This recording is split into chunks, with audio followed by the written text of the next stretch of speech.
Bueno, seguimos en ronda de editores y como les comentábamos, queríamos hacer un repaso de lo que ocurrió con Tiempo Argentino, cuando ustedes saben que es un diario autogestionado, desde que Sergio Spolsky, que era su dueño, cerró la puerta, nunca más se supo de él. Los trabajadores, Adrián es el secretario de redacción, han formado una cooperativa, tienen en custodia los elementos de trabajo, y un señor correntino que dice haberle comprado a Spolsky el Tiempo Argentino, irrumpió la mano de una patota en el medio de la noche, Adrián. Y 12:30 de la noche, o sea, 12:30 de la madrugada del domingo, del lunes, Martínez Rojas, que es este empresario correntino, supuesto empresario correntino al que hacía referencia, ingresó con unas 20 personas, una patota, y fue específicamente a romper elementos clave para la producción del diario y para la emisión de Radio América. Las dos cosas funcionan en el mismo edificio, y esto despierta la primera sospecha, digamos. No es que se intrusó para mantenerse en el bien que no le corresponde a Martínez Rojas ni a Spolsky, porque es de un tercero. Es alquilado. Es alquilado.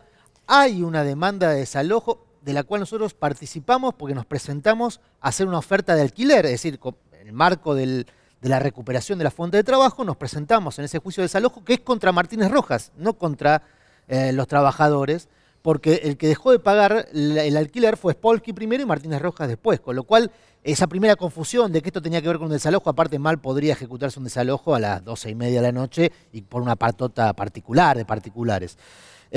La sospecha entonces, y por los elementos que se rompieron, es que lo que se buscaba era evitar la salida de Tiempo Argentino y la emisión de Radio América. Y después el proceso de complicidades, o sea, la policía actuó en principio de manera muy pasiva. Hay dos testimonios claves. El de nuestro compañero Nahuel, que era el que estaba haciendo la tarea de guardia nocturna, no es un custodio, sino una guardia nocturna que teníamos allí, que es el que es agarrado, amarreado por esta patota y expulsado afuera. Cuando lo expulsan afuera, se choca contra un patrullero. O sea, cuando ingresa la patota, había un patrullero en la puerta. Que no intervino. No, al revés, le dijeron que los que estaban entrando eran los dueños. O sea, el personal policial, al 911 llamó Nahuel, llamó nuestro compañero. Y después declara en La Vaca, en el periódico autogestivo La Vaca, declara el cerrajero que entró con la patota y confirma esto que dice Nahuel. Es más, dice el cerrajero, yo entro con la policía, si a mí la policía me dice abra o cambie la cerradura, yo no tengo nada que sospechar. Con lo cual ya no es una cuestión solo de pasividad, hay una complicidad manifiesta del personal policial en el origen y después en el final. Porque custodia, una vez que ya nosotros llegamos, retomamos el edificio y demás, la Policía Federal, que ahora responde a la Ciudad de Buenos Aires, es Policía Federal, pero a cargo de la Ciudad de Buenos Aires, el Ministerio de Seguridad, escolta a los patoteros y al propio Martínez Rojas. No los llevan detenidos ante varios delitos flagrantes. Claro, porque además él, digamos, él no es dueño, como decimos, no es dueño del predio, no tenía una orden judicial y entra a romper elementos de trabajo para evitar que siga saliendo Tiempo Argentino. Ahora, después tuvieron ustedes la visita de Cristina Fernández de Kirchner, hubo mucha polémica ahí con un tema que sé que por ahí va a despertar polémica acá en la mesa también, porque ese era un medio que vivió de la publicidad oficial en los años, ¿no? Sí, recibimos la visita de muchos dirigentes. De la misma noche llegaron muchos dirigentes políticos, muchos dirigentes sociales. Un repudio muy amplio. Que fueron a las redacciones. De hecho, María del Carmen Verdú, que es dirigente de Correp, una dirigente social con muchos años, asumió la representación penal de Tiempo Argentino y estuvo ahí a las 3 de la mañana. Y así un montón de otros dirigentes del Frente para la Victoria, de la izquierda. Y en ese marco también vino Cristina Fernández 60 horas después, o sea, 2 días más tarde, y por supuesto que la recibimos como recibimos a todos los dirigentes que fueron. Pero hubo reproches de algunos que dijeron, ¿cómo puede ser que ustedes estuvieron alimentando Tiempo Argentino o a un empresario como Spolsky? Hubo una conversación que está publicada en el diario de hoy, no es una entrevista, porque no fue una entrevista, sino un intercambio entre la expresidenta y los compañeros. Se hicieron muchas especulaciones. La verdad es que lo que está publicado es lo que pasó, y lo que pasó es que se le planteó si había algún tipo de autocrítica por haber favorecido a Spolsky, no tanto con el tema de la pauta, que es una discusión aparte y que debería darse seriamente, sino por el tema de que fue candidato del Frente para la Victoria. Claro, ¿no? Fue el candidato intendente de Tigre del Frente para la Victoria. En Tigre, y es un señor que mínimo debería estar siendo juzgado, por lo menos investigado por vaciamiento, que es un delito penal. Claro. Cosa que no está bueno, ocurriendo. además cobraba publicidad oficial y no pagaba los aportes patronales. No, o sea, delitos digo, cometió un el montón. Estado le Ya. seguía pagando pauta a... Del 2009 al 2015, el grupo Spolsky recibió 800 millones de pesos. 800 millones de pesos. En 6 años, digo, y hubo un año prácticamente, o 7 meses que no pagaba los sueldos de Tiempo Argentino. Con lo cual, en realidad, la protección que el kirchnerismo le dio a Spolsky fue mucho más que haber sido candidato. Spolsky era un arma del kirchnerismo para atacar o a otros medios, o a otros representantes, o a otros políticos, o a otros dirigentes. Y tuvo un precio, y ese precio fueron 800 millones de pesos. Cuando uno mira cómo fue la repartija de la pauta, hay una, pero no un desbalance, es un desbalance absoluto con respecto a los demás medios. De hecho, Perfil tuvo que acudir a la Corte para ver que le pudiesen poner algún tipo de aviso. Y me acuerdo que uno de los primeros avisos fue casi un chiste, casi algo de mal gusto. Con lo cual, en realidad, Spolsky no fue un simple candidato. Me parece que Spolsky fue mucho más. Las víctimas han sido todos. Digo, los trabajadores de Tiempo Argentino son las primeras víctimas. Más allá de que podemos pararnos en distintas veredas, claro que han sido víctimas. Ahora, me parece que el kirchnerismo lo que no ha hecho es asumir que Spolsky es un producto total y completo de ellos. No es de otros. Hay una cuestión ahí que lo marca muy bien Perfil en la nota que hace ayer, y nosotros lo marcamos en esta edición. Está muy bien. Spolsky forma parte de una estructura de poder, de un sistema de poder que trasciende a todos los gobiernos y que viene desde el regreso a la democracia. Está bien, pero si vos le diste 800 millones de pesos... Sí, es una, perdón, y yo no veo que el gobierno esté dando el debate, este gobierno esté dando, primero, no veo que el Poder Judicial esté investigando a Spolsky por todos los delitos que estamos comentando. Primera cuestión, esa protección judicial tiene que ver con esto que mencioné. A ver, dejémoslo contar. Y después hablamos del tema de la pauta porque es muy interesante. Porque no veo que se esté avanzando seriamente en una regulación de la pauta pública. Dale. Al revés de lo de Lázaro Báez, Spolsky, que fue una especie de Báez de los medios de comunicación, porque empezó a comprar medios con el apoyo del gobierno de Néstor y de Cristina Fernández de Kirchner, no es investigado, no cayó en desgracia en Comodoro Pi. Digo, y Spolsky, digamos, para los que estamos en el gremio de hace un par de años, es un estafador serial. Lo que hizo Spolsky no debería sorprender a nadie. Ustedes lo pescaron en Puerto Madero. Nosotros lo pescamos después de hacer una guardia toda la semana a partir de lo que pasó con la intrusión de la patota en Tiempo Argentino, porque veíamos que se habla de Martínez Rojas, pero el padre de la criatura, de ese desastre en el que se convirtió Tiempo Argentino, es Sergio Spolsky. Y lo que vemos es esto, que Sergio Spolsky sigue trabajando, sigue haciendo sus proyectos, sigue generando negocios, como lo que revelamos de una agencia de seguridad con ex miembros de inteligencia de la CIDE, con ex miembros de inteligencia israelí. Digamos, es un hombre que se sigue moviendo como si acá no hubiera pasado nada. Y es cierto lo de la pauta de 800 millones de pesos, nosotros las hemos padecido más que nadie desde ese punto de vista, pero también es cierto que como con Báez hubo un negocio ahí. Claro. Spolsky no recibía totalmente esos 800 millones. Habría que preguntarle a la expresidenta, al exsecretario de Medios, Alfredo Escochimarro, cómo era que se llevaba el señor Spolsky tanto dinero, porque después a esas empresas que eran fantasmas, que tenían domicilios incomprobables, titulares que no se podían verificar en ningún lado, no llegaba ese dinero. Alguien en el medio también se quedaba con una tajada y armaba ese negocio. Dos cosas. Espérame un segundo que... Sí, lo más preocupante, nosotros tenemos compañeros que trabajan en este diario, y es que la patota conocía a la perfección el edificio. No es que entraron a ver qué pasaba, conocía cada punto y sabían a dónde tenían que ir, que eso es realmente...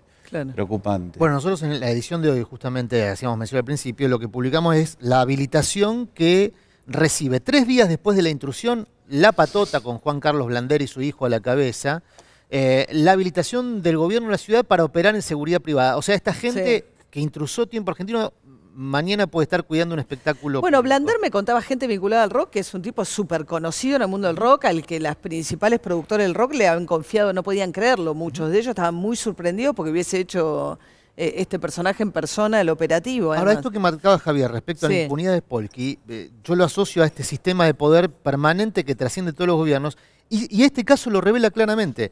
El ministro Campo es el que tiene a su cargo la habilitación de la patota. Le habilitó 3 días después, se habilitó la patota. Es el que tiene a su cargo la policía que actuó o no actuó o dejó actuar el lunes por la madrugada.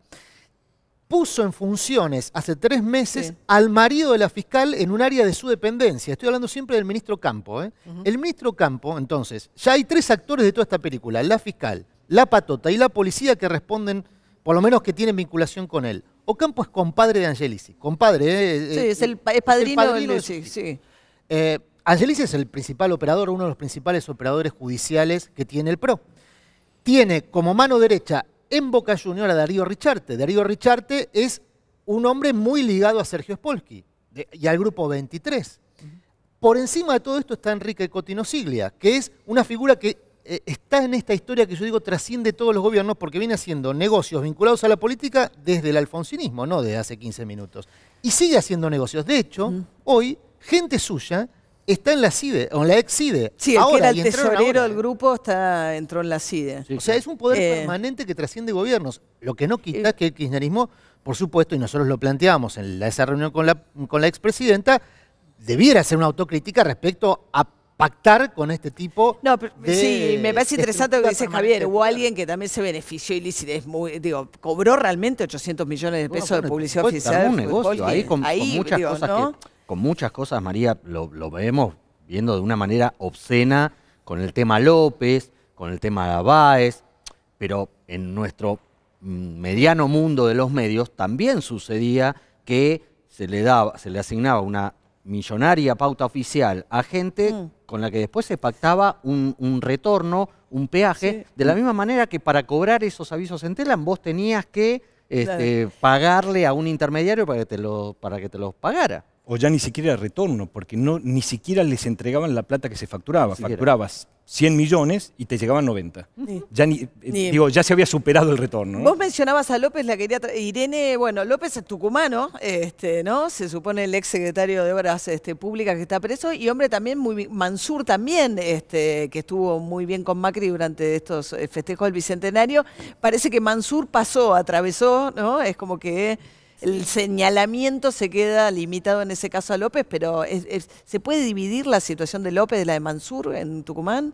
Es complejo. Yo quiero decir que en Tucumán las instituciones de control están pulverizadas, están arrasadas. O sea, nosotros no vemos en Tucumán de ninguna manera los movimientos judiciales que aparecen en Comodoro Pi. O sea, la corrupción en Tucumán es estructural, es sistémica.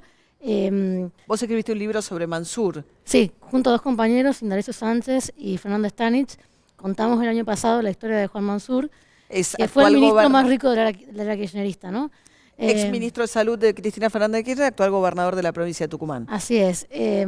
Lamentablemente en Tucumán las instituciones no ofrecen garantías de poder investigar en tiempo real. Mansur tiene todavía una causa abierta por el supuesto enriquecimiento ilícito a partir de 2010, entre 2010 y 2015, pero la verdad es que no da la sensación de que haya una voluntad de llegar hasta el fondo de estas cuestiones, ¿no? Sí. Ahora, esta semana también pasó algo interesante, que es que algunas cosas que se habían dicho se cayeron, ¿no? Porque hubo mucho revoloteo en tribunales, pero, por ejemplo, la Policía Federal dijo, no tengo pruebas de que Casanelo haya estado en Olivos. Y vos escribiste hoy una columna, Javier, donde planteás que te parece que hay mucha cosa de información de inteligencia dando vueltas. Me parece que hay como con el tema de Spolsky, Richarte, jueces federales, fiscales federales, periodistas, hay un revoleo, sobre todo que se inicia a partir del último gran pateo del hormiguero, que fue la eyección de Estiuso de la CIDE en el epílogo del gobierno de Cristina Fernández de Kirchner,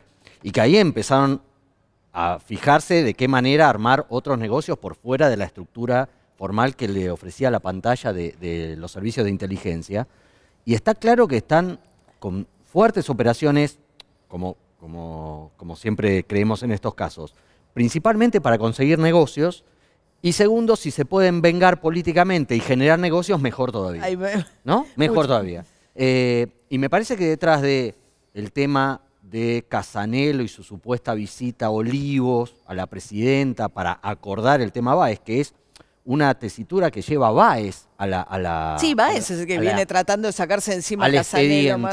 Pero que está sostenido incluso hasta periodísticamente, por fuentes de la investigación cuando no había ninguna investigación. No, y ahí la Policía Federal dijo no hay evidencia sobre Los esto. que hemos ido alguna vez a Igual Olivos, han ordenado a Casanelo, la Cámara, investigue presuntos vínculos Lázaro-Cristina Fernández de Kirchner, ¿no? exactamente. Los que hemos Sí. ido alguna vez a Olivos, te pasa que te piden el DNI, poco menos el análisis Sí. de sangre. Es raro que un juez federal vaya a Olivos y no quede ninguna ningún constancia en registro. ningún lado. Pero también en este punto de los servicios de inteligencia no está ajeno el tema de la denuncia de Lilita Carrió sobre el jefe de la policía bonaerense. Tengamos cuidado porque esta gente se mueve en todos los ámbitos y también se mueve en ese Hay que ámbito decir que donde hay viejas facturas pendientes entre La ex defensa miembros de la que hace- CIDE y la La bonaerense. defensa que hace Ritondo y Vidal de Bresi, que es el jefe de la policía bonaerense, Presi, es que- jefe de la policía, esta semana Lilita Carrió le manda una carta pública a Vidal en la que le dice, ojo que este hombre es cómplice del narcotráfico, estaba a cargo de la división de Sí, claro. lucha contra el narcotráfico en la época de Scioli y hoy es el jefe de la bonaerense. Bueno, la defensa es muy curiosa, porque la defensa es, me lo recomendó la DEA y el Mossad. Como si eso diese una indemnidad, digamos, como si eso ya fuese situación suficiente para confiar en el señor Bresi. Me preocupa tanto la respuesta como la denuncia. Pero fue digamos. oficial esa respuesta, No, es la respuesta que no, recibió no, Carrió, pero, políticamente. pero Sí. aparte políticamente se difundió esta respuesta Ujú. de manera extraoficial, como se hace habitualmente. Permíteme una cosa en relación para completar esto. Nosotros veíamos en todo este episodio dos cosas preocupantes y también para parcialmente retomar lo que decías de Cristina Fernández. Nosotros recibimos a muchos dirigentes y le pedimos una audiencia al presidente de la Nación porque creemos que tiene desinformación respecto a la situación del tiempo argentino, porque de hecho nos acusa de usurpadores y nos pone en el mismo plano de igualdad que los ocupas. Queremos creer que por una cuestión de desinformación, digamos. Que no Pidieron una audiencia. Sí, pedimos Sí. públicamente una audiencia para explicarle cuál es la situación. Ahora, nosotros no somos, digamos, ingenuos y sabemos que esta estructura de poder que permanece hoy vinculado al poder formal, el gran riesgo es que se termina comiendo al poder formal. Se lo come. Hacía mención Javier al caso de Estiuso. Estiuso es un señor que eventualmente puede ser funcional, pero fundamentalmente funciona a sí mismo. Sí, el ex hombre fuerte de la ex CIDE, Entonces, ¿no? incluso Bien. el gobierno debería tomarlo esto como un peligro para sí mismo, que haya vuelto toda estructura de poder permanente y esté en las ¿Y qué entrañas rol de su- cumple de su Lilita poder. en todo esto, no? ¿La voz de la conciencia? No, ya no. Me parece que Lilita está jugando muy fuerte para el año que viene. Ella. Sí, ella, en lo personal. Para el año que viene. Sí, claramente. A mí me Me parece que ya esto de la voz de la conciencia ya quedó para ¿Sí? Me parece que hay una Para fuerte, otra cosa. una fuerte interna en la Alianza Cambiemos de cómo quieren que termine Cristina Fernández de Kirchner. Por un lado tenés a Lilita Carrió y al radicalismo que quieren ir hasta las últimas consecuencias y que si tiene que ir presa que vaya. Y el ala más fuerte del PRO que prefiere una Cristina Fernández de Kirchner desfilando por los tribunales pero no presa. Se vienen las elecciones y prefieren confrontar con una Cristina que tiene menos poder que con Massa y va creciendo la figura.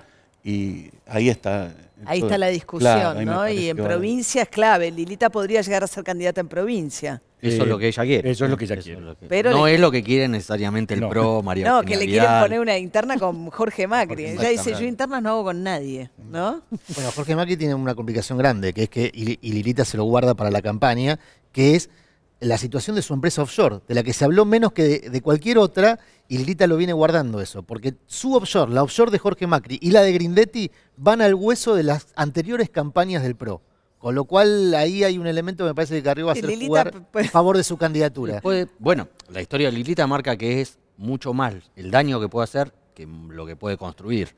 Esa Ahora ha sido dicen que anda su bien en característica. conurbano, cosa insólita, novedosa, si anda bien en intención de voto o imagen. Siempre fue una figura más porteña Sí. y menos bonaerense. Pero ha sabido caminar, me Sí. parece que se ha parado en un lugar donde, Bien. donde ha construido. Solamente, Diga. disculpa una pequeña cosita, me parece esta semana, además de lo de tiempo, que gracias a Dios, Sí. esta vez un ataque a los periodistas sí ha sido repudiado por todo el mundo, no como en otros momentos donde de este lado no recibíamos, cuando nos atacaban no recibíamos semejante apoyo, pero me parece también hubo un incidente bastante feo con María Julia Oliván. con María Julia Oliván, que fue acusada de manera muy violenta y muy fea dentro del grupo de editores por haber difundido una información que puede haber sido verdadera o falsa. Eso es otra discusión. pero me parece que la tenía que ver respuesta con que le da los Brienza... juicios que hicieron exactamente, algunos de los 677, ex periodistas que trabajaban en Radio y Nacional. Brienza, el mismo que dijo aquello de que la corrupción democratiza ferozmente la política, de alguna manera se puso a la cabeza de los ataques, y me parece que los agravios a María Julia no fueron ni lógicos ni esperables. Bien, nos tenemos que ir a un corte. Enseguida volvemos, ya volvemos.